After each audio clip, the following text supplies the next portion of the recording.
Sanjay vegetable and किचनमध्ये आपलं स्वागत आहे। चला आज मी करते साबुदाण्याचा डोसा। त्याच्यासाठी मी घेतलाय 1 वाटी साबुदाणा, अर्धी वाटी भगर भिजून घेतली, साबुदाणा भी भिजून घेतलाय, 3 मिरच्या आणि 1 चम्मच जिरे। चला आपण ते वाटून घेऊ। साबुदाणा टाकून घेतला मी, त्याच्यात आता भगर टाकून घ्यायची, मिरची, जिरं,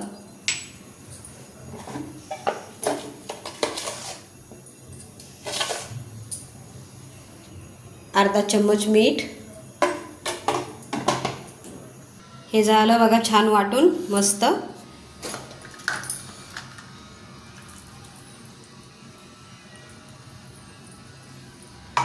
बाउलमध्ये टाकून घेतलं मी। आता हे थोडं राहिलेलं हे पण टाकून घेऊ आपण त्याच्यात।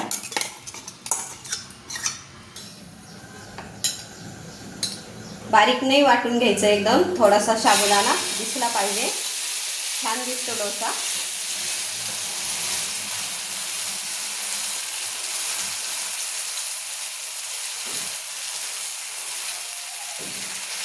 आता याला छान 2 मिनिटं होऊ द्यायचं। चला बघू आपण, आपला डोसा झाला का? छान झाला। आता आपण याला 2 मिनिटं इकडून बी थोडं भाजून घेऊ। संग मी खोबऱ्याची आणि थोडी दाण्याची चटणी केली। आता याला आपण कढीपत्ता आणि जिऱ्याची फोडणी देऊ। जिरं,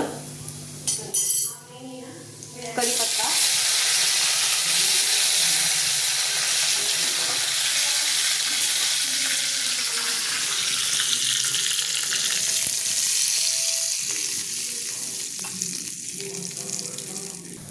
हा झाला आपला डोसा तयार। आता असेच सगळे करायचे।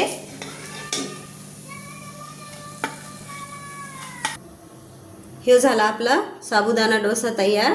त्याच्याबरोबर चटणी ठेवली, थोडं रताळं ठेवलं शिजून, 3 खजूर ठेवलेत। कशी वाटली रेसिपी? आवडलं तर लाईक करा, सबस्क्राईब करा, कमेंटमध्ये नक्की सांगा।